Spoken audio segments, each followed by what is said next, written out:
For the past 2 weeks, there have been some major updates to the files. It's actually starting to get crazy. People were telling me that I have to make a video on this, and while I typically stray away from recent events, something just told me that I should look into this. Now I realize why. This may be the biggest video I've ever made. I just spent the last week developing a research tool that would allow me to search with my own terms through 44,000 of those documents. But I took a completely different approach. I wasn't looking for names or occult terms. I was looking for what he was building. And what I found changes the entire story. Tucker Carlson had Ian Carroll on his show this week to go through the Epstein files. 2 hours. They covered the trafficking, they covered the intelligence connections, they covered the financial web, and then Tucker said something that stopped me. I suspect that the DOJ was not very interested in making them very accessible, as noted by them not giving us zip downloads to even download them with this time. So trying to make them more accessible for myself and others. Can I suggest a thread, for a younger, more energetic man to follow up on? Absolutely. And that's Epstein's fixation on genetics and biotechnology. Ooh, yeah.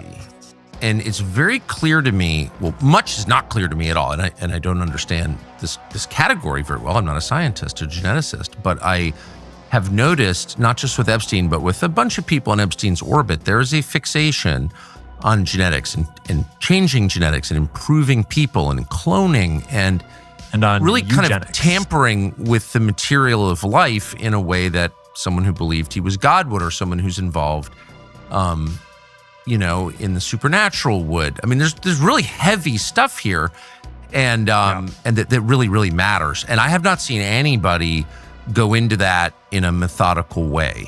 He's right. Nobody has. Until now. Here's the story everyone has. Epstein told scientists he wanted to seed the human race with his DNA. He had a ranch in New Mexico where the plan was to impregnate 20 women at a time.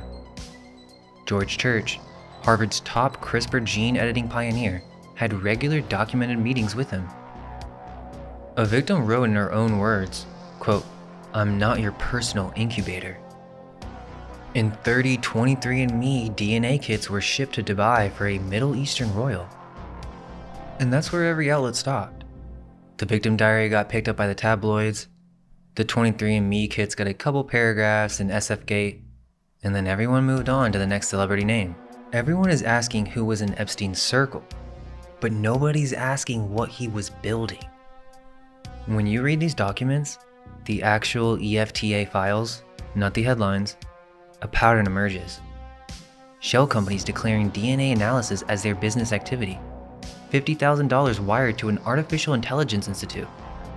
A male fertility specialist getting haircuts at the residence.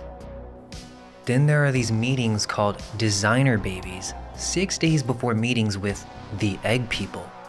A woman flown from Manchester, England, and referred to a fertility clinic. This seems to be an operation.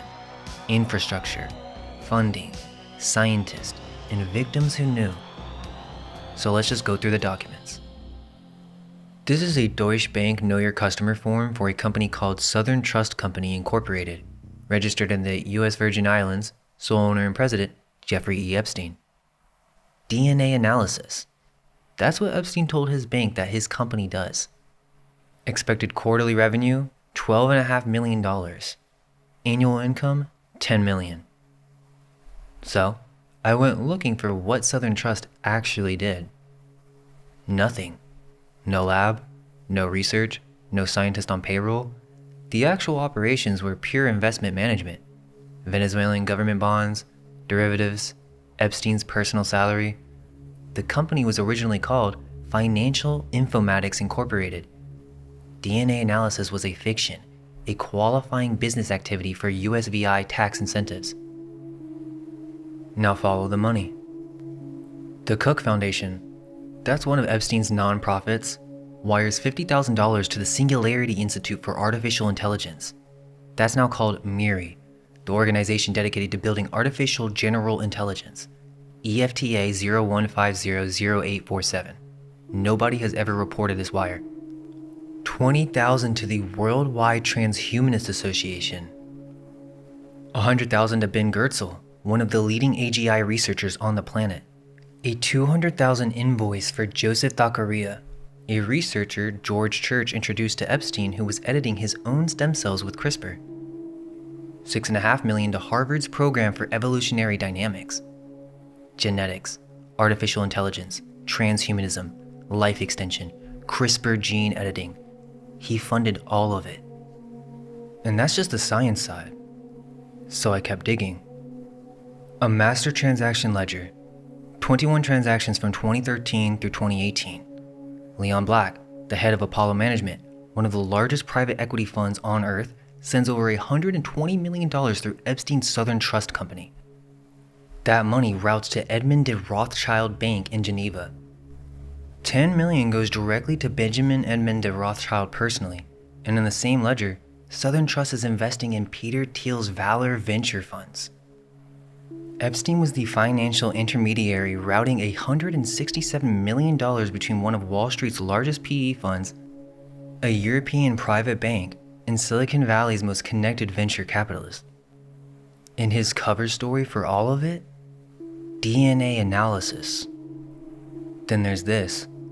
A complete investor pitch deck from a San Francisco biotech venture capital fund called Descartes Capital, found in Epstein's seized files. The fund explicitly targets Russian oligarch money. Their portfolio is gene therapy using engineered viruses, transgenic chicken bioreactors, meaning they insert human genes into animal germ cells, cancer immunotherapy. A Princeton molecular biology professor is on the advisory board. Descartes Capital returns 0 results connected to Epstein anywhere. No news article, no Reddit thread, nothing on YouTube. And then there's BioAlibi LLC. I'm not exactly sure how it's pronounced. But essentially, Christina Galbraith previously worked for Epstein's foundation. By January 2019, she'd become the director of genetic therapies at a company called BioAlibi. It might be pronounced BioAlib, but again, I'm not sure. She published on genetic vectors, and she asked to keep using the foundation's Lexington Avenue office space. BioLab LLC returns 0 results on the open web. A genetics company that doesn't exist publicly, run by an Epstein Foundation employee working on genetic vectors out of his office? EFTA 02278036. Now this one should make you stop. In Epstein's files, there are investment research documents about Editas Medicine, a CRISPR gene editing company. Standard financial analysis. But look at what's in it.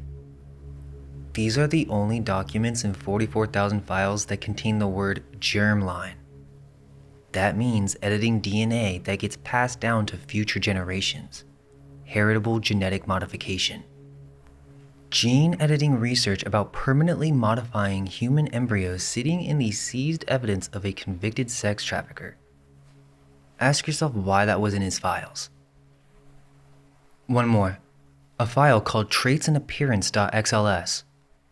An Excel spreadsheet about human traits and physical appearance created by Curtis Marine, a researcher at Arizona State University's Institute of Human Origins, for a workshop called Human Uniqueness and Behavior Modernity. It was forwarded through the physicist Lawrence Krauss to Epstein. Then, Epstein forwarded it to Jess Staley, head of JP Morgan's investment bank.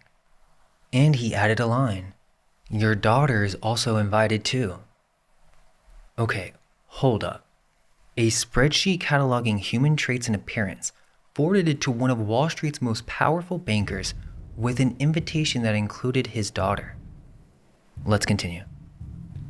If you're going to run a genetics program, you need access to a genetics lab. Epstein didn't just fund Harvard's program for evolutionary dynamics. He had his own key card. September 2017, Mei Huang, a PhD staff member, emails Epstein's assistant. The card reader system at Martin Novak's Institute had been changed. She needed an address to mail Jeffrey a new access card. So they mailed it to his home, 9 East 71st Street, New York. When the system changed again, instructions were sent for how to get to the 6th floor. That means Epstein had permanent, unsupervised building access to Harvard's Genetics Research Institute. And when the locks changed, staff sent him new keys. And he used that access. In the files, I found complete schedules for day-long private meetings at Harvard, back-to-back, all in one building, with some very important people. May 6th, 2018, 10:15 a.m., Martin Novak, the head of the program for evolutionary dynamics, 11:30 to 3, Joy Ito and a group from MIT including Caleb Harper from Open Agriculture, 3 p.m., Yosha Bach, the AI and consciousness researcher, 4 p.m., Leonid Peshkin. Okay, so this Peshkin guy, Harvard researcher in developmental biology and single-cell genomics, embryonic development, Epstein asked for him by name. Nobody has ever reported on Leonid Peshkin's involvement. And then dinner at 6 with Larry Summers, former Treasury Secretary of the United States, at Martin Novak's Institute. Why? 5 months later, October 15th, same pattern. Novak at 11:30, then at 12:30, Kamila Naxarova, Massachusetts General Hospital, Harvard Medical School, cancer genetics, studies tumor evolution at the single-cell level. Nobody has reported on her either. 2 p.m., John de la Parra from MIT Open Agriculture. 3:30, Yosha Bach again. 5:30, snacks with Larry Summers. 7 p.m., dinner with Joy Ito. The same people. Genetics, AI, consciousness, former Treasury Secretary. One building, one day, organized by a convicted sex offender with his own key card.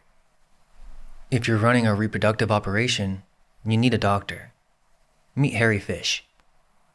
Harry Fish is one of America's leading urologists. His specialty is male reproductive health, sperm quality, fertility optimization, testosterone.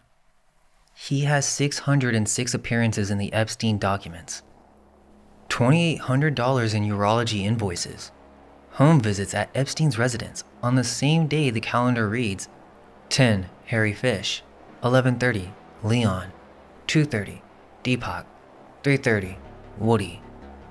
That's Leon Black, Deepak Chopra, Woody Allen. But Fish wasn't just his doctor. It would seem he was inner circle. They had lunch at the 2nd Avenue Deli where Fish sent him a Wall Street Journal article about female Viagra. Fish got haircuts from Epstein's personal barber at the residence. He attended a Woody Allen movie screening alongside Karina Shiliak. And for Christmas, Epstein sent him an Apple Watch. And then a reminder call in May 2019, 6 weeks before Epstein's arrest. So it would seem he was inner circle, and Fish, his specialty, is the exact thing you would need for a reproductive operation. And Fish wasn't the only one. In September 2018, Epstein saw a second urologist, Darius Paduch, Cornell Medical. And Monday the 24th, he sees Fish. Wednesday the 26th, he sees Paduch. Paduch's staff asked for the reason for the visit, but Epstein's office never answered. There's a note in the files that says, "Ask Dr. Fish." That's a cross-referral between the two urologists, with Epstein's office controlling the information. A few days later, Epstein's staff is frantically chasing blood test results. October 2nd through 4th, 3 days of calls trying to get results from Paduch's office. Keep in mind that Darius Paduch has since been convicted of sexually abusing his patients, including minors. Nobody has ever connected these two stories. Epstein's reproductive medicine specialist and his convicted abuser urologist seeing the same patient in the same week, cross-referring through Epstein's office. August 2018. Watch how fast this moves. August 2nd. A meeting called Designer Babies. Brian Bishop, biohacker, CRISPR advocate.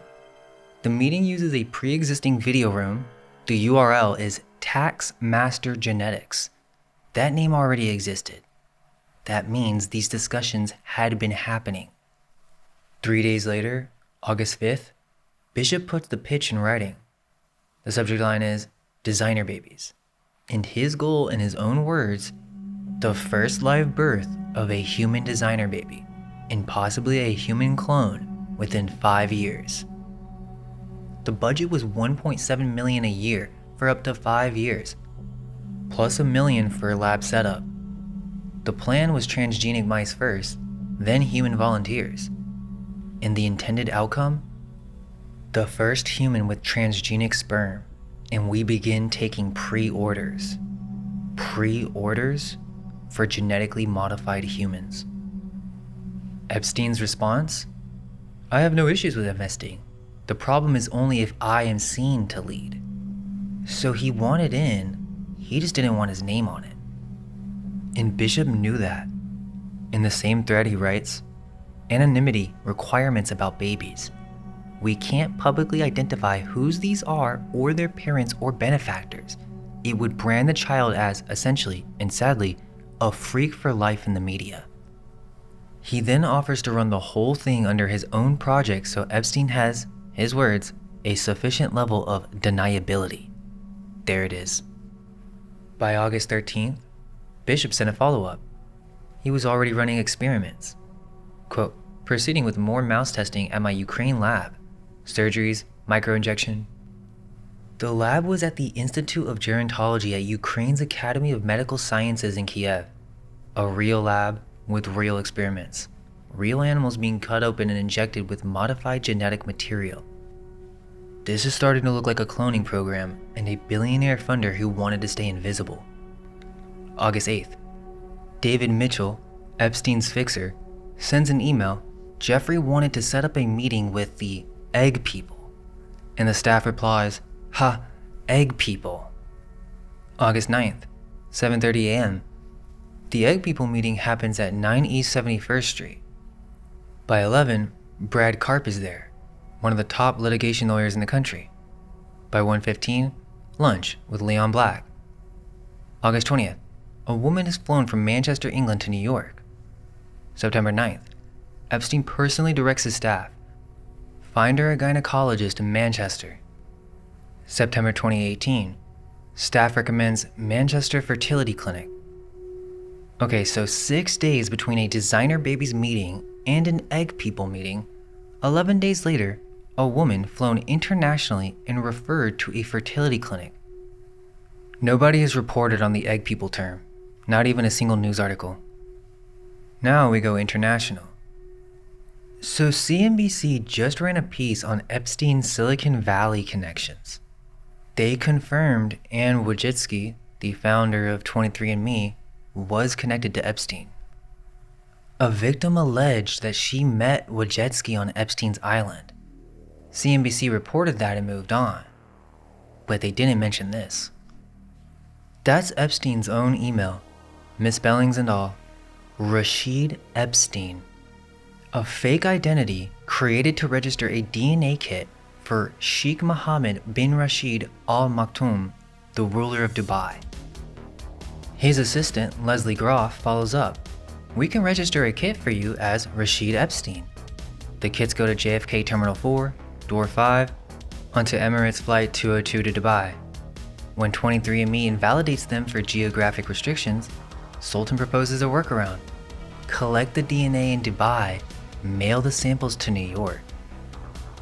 This seems to be a covert DNA collection operation using a fraudulent identity run through household staff for Middle Eastern royalty? And here's what ties it all together. March 2014, John Brockman, who runs the Edge Foundation, sends out invitations for a dinner in Vancouver. The guest list: Jeff Bezos, Sergey Brin, Bill Gates, Elon Musk, Larry Page, and the two names that matter for this story, Jeffrey Epstein and Anne Wojcicki. Anne Wojcicki, the founder of 23andMe, the same company whose DNA kits Epstein registered under a fake name and shipped to Dubai royalty. CNBC had access to the same documents I did. They confirmed Wojcicki was connected to Epstein, and they left all of this on the table. Read the article.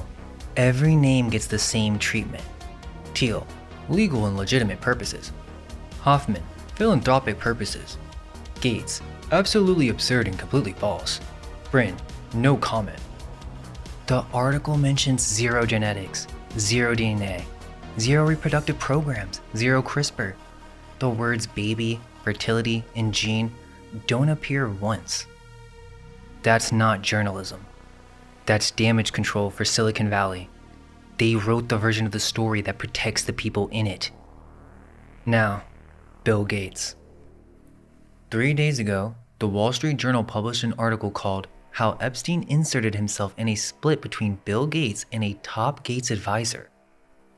They reported that in 2013, Epstein jumped into negotiations between Gates and his science advisor, Boris Nikolic. That Epstein wrote fake resignation letters to himself as leverage, that he dangled allegations about Gates' extramarital affairs, and that Gates himself said, quote, Jeffrey was quite helpful. Without him, it would have been harder, end quote. So what is the Wall Street Journal's angle here? While sure, they are going deep by revealing this, but it seems like their angle is Epstein was a manipulator who exploited a business split. And that's true, but that's where they stopped. They never asked the obvious question. Why would a convicted sex trafficker care about a biotech fund separation? Everyone knows Gates and Epstein met, but nobody really knows why. Look at this document. A draft separation agreement between Boris Nikolic and Bill Gates. Nikolic was Gates' science advisor, one of his closest.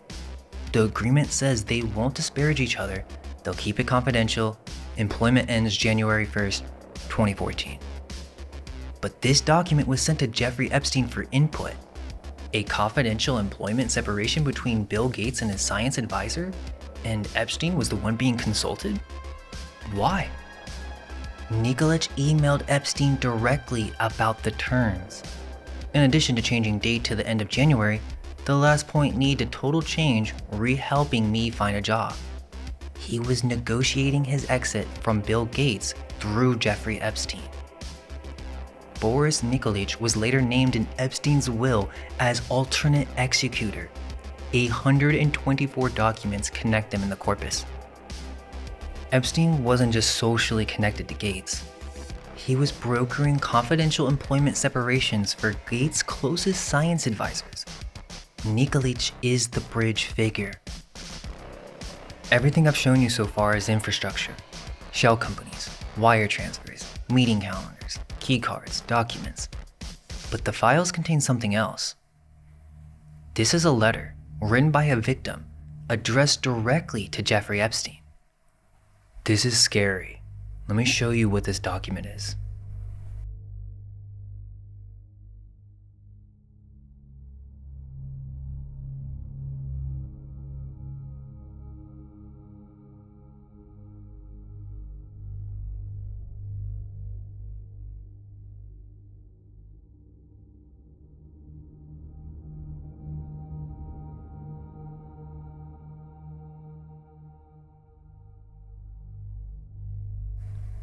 Your body has never been given time to properly heal. Where is my baby? Where is Jelaine? I am not your personal incubator. She knew she was being used for reproduction and she said it directly. But that's actually just the surface. This is about to blow your mind. So I'm sure you've been seeing the incubator stuff in the news recently. It's been covered, but they're not really explaining it. This is what they didn't tell you. This victim didn't write that letter in English. She wrote it in rail fence cipher. A rail fence cipher is a transposition code. You split your message across 2 rows, alternating letters. Top, bottom, top, bottom. To read it, you weave the rows back together. The actual page in the EFTA is not the journal. It's rows of letters that look like occult nonsense. But what I just read you, I'm not your personal incubator, where is the baby, where is Jelaine? That's what you get once you decode it. It would seem that the DOJ apparently had cryptanalysts decode it, and then they added this plain text translation to the file. But they don't clarify at all that it was a cipher. They just published the decoded letter like she wrote it normally. And they left out that the cipher ends with death. See, you're missing the context. The real question is, why does a trafficking victim know how to write in cipher? Why would she need to? A railfin cipher isn't something you just pick up. Someone most likely taught her this. That's a red flag. A victim writing in code implies training and operation. This reads like ritual abuse more than anything else. All the ciphers were decoded. One of them mentions the blood from supposedly Leon Black. We've mentioned him several times. The other cipher is her guilt. She feels like a monster. She remembers the screams. But I was looking through the PDF and I found this page. It's like a bunch of stickers or cutouts, and there's one that says protect the vanishing. And this victim wrote children. The vanishing children? What is she talking about? What's crazy is there's a whole nother PDF, and that too has a bunch of ciphers. Now let me show you really quick, because I can't explain it all, but you just need to see it. I'm sure most of you remember when this all came out, but here's the thing. We had zero context. Think about what I'm telling you right now, and how this all connects. Look at these ciphers. Look at her cutouts. This is no normal victim. She describes a forced medical procedure. Quote, close your eyes, close your eyes, close your eyes. Don't speak, she doesn't talk. A shot in rod-like instruments with a hook, consistent with a D and C procedure. Apparently the doctor was from Israel. Ghislaine Maxwell was present and directing. A decision was made, but I can't tell Jeffrey. Maxwell was making reproductive decisions Epstein didn't even know about. This victim was impregnated, carried to term, and her baby was born alive. She even names Jean-Luc Brunel directly. Quote, Jean-Luc Brunel is a disgusting pig. She says she was sent back after 6 weeks. Quote, punishment for trying to run. Right there, that's the reason for the ciphers. And here's the line that ties everything together. The superior gene pool? Why me? Why my hair color and eye color? That feels very Nazi-like. She says the piano and music comments we made to convince her this is right and will create perfect offspring. At first I thought that sounded like hypnotism, but it seems like they were trying to teach her to play the instrument. Quote, I miss the person I was before I was made into what feels as a human incubator. Okay, so this is a metaphor. She seems to be describing a eugenics program, and we've been tracing this through the documents. George Church, egg people, CRISPR, designer babies. And here's a girl saying they selected her for her hair color and eye color to create perfect offspring? She called it Nazi-like. And like I said, look at these stickers or cutouts and how the ciphers are under them. She's spelling it out for you. And look at this. Help me, please. Can't anyone find me? That's what the documents show. But let me tell you what I think it means.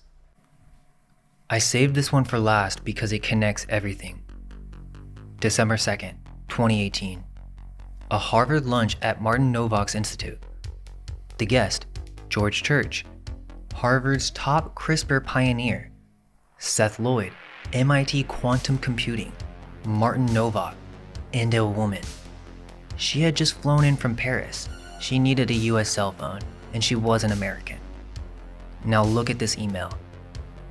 Epstein directing his staff on travel routes. Same as last time. Kyiv to Paris, Moscow to Paris, St. Petersburg to Paris, Odessa to Paris, all converging on his apartment at 22 Avenue, Foch in Paris.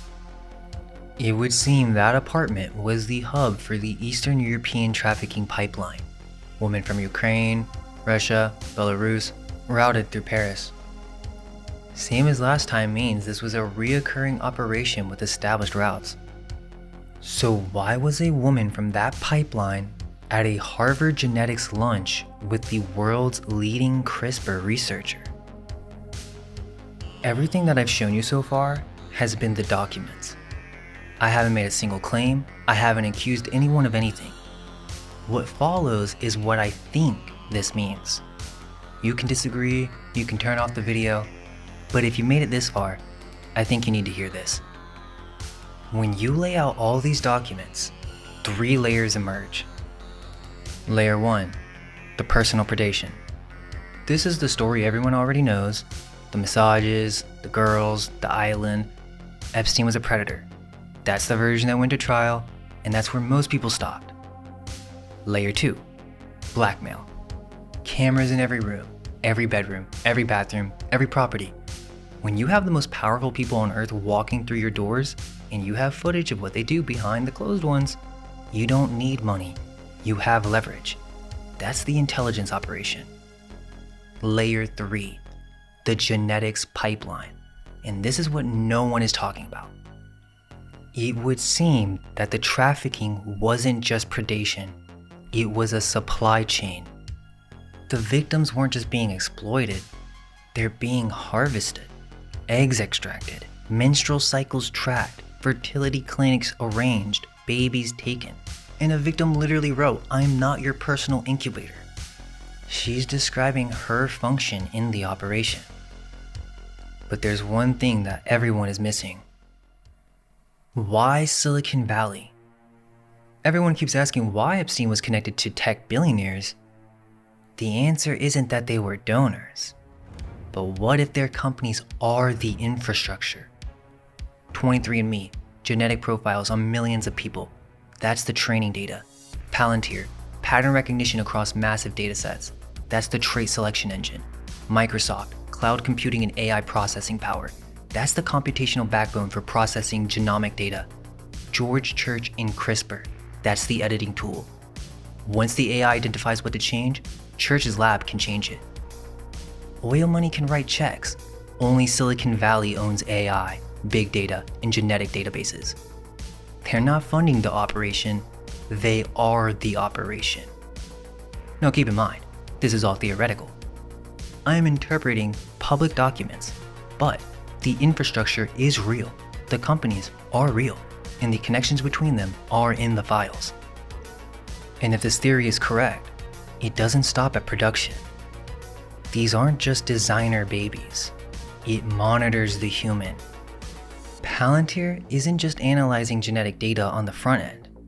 It's a surveillance infrastructure that tracks populations on the back end. What am I saying?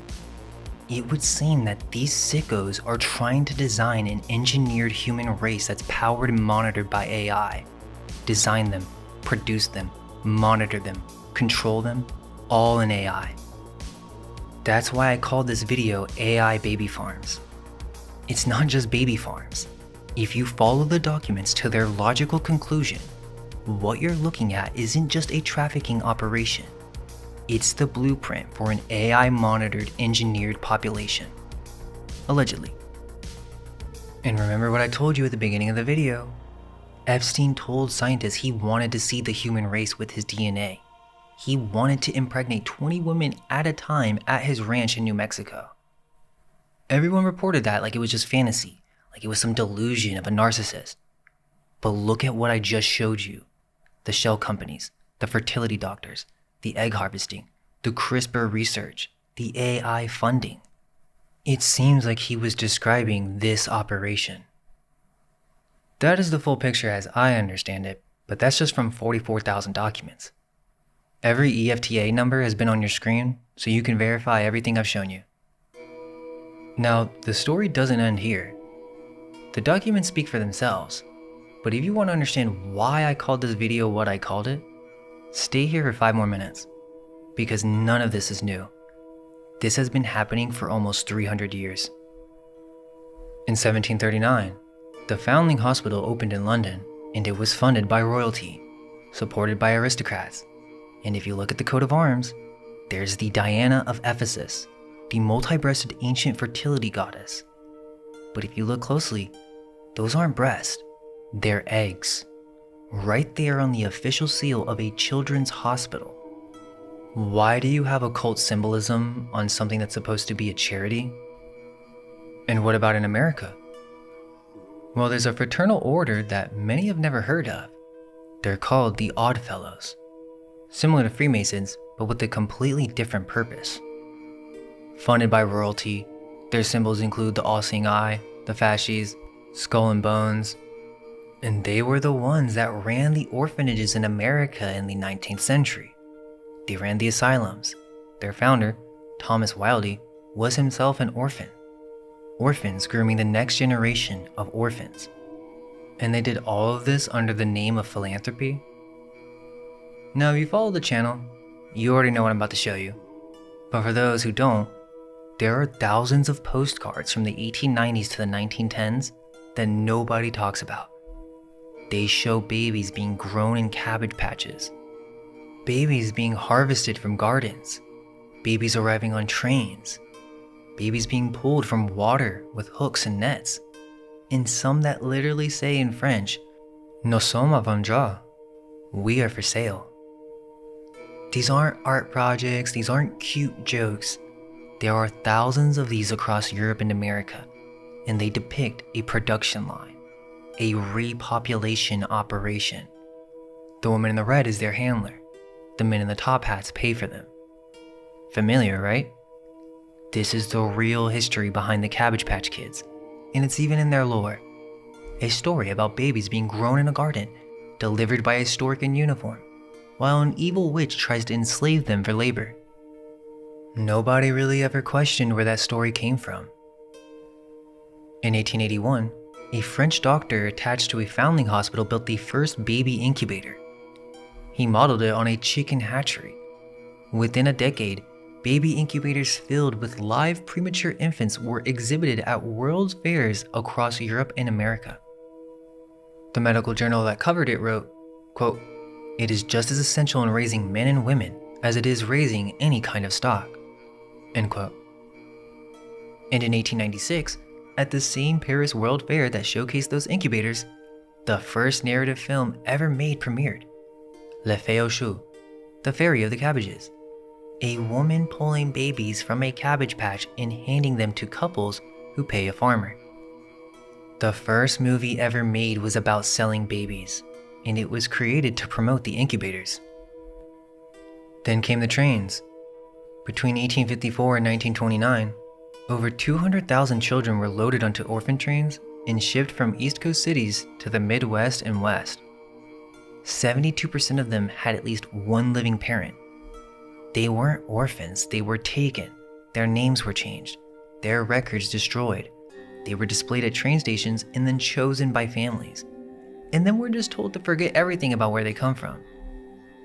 So to put that together, foundling hospitals funded by elite with fertility goddesses on their seals, a secret fraternity running the orphanages, thousands of postcards advertising babies for sale, incubators modeled on chicken hatcheries at world fairs, the first movie ever made is about producing and selling babies, and 200,000 children were shipped across the continent with their identities erased? Now look at what I just showed you in these documents. Shell companies declaring DNA analysis, CRISPR gene editing, fertility doctors, egg harvesting, AI processing, forced pregnancies, babies taken, women trafficked through international pipelines and brought to genetics meetings, and $167 million routed through one man's shell company to a Rothschild bank? The same banking dynasty that's been at the center of European finance since the foundling hospitals were built. The same operation, different century.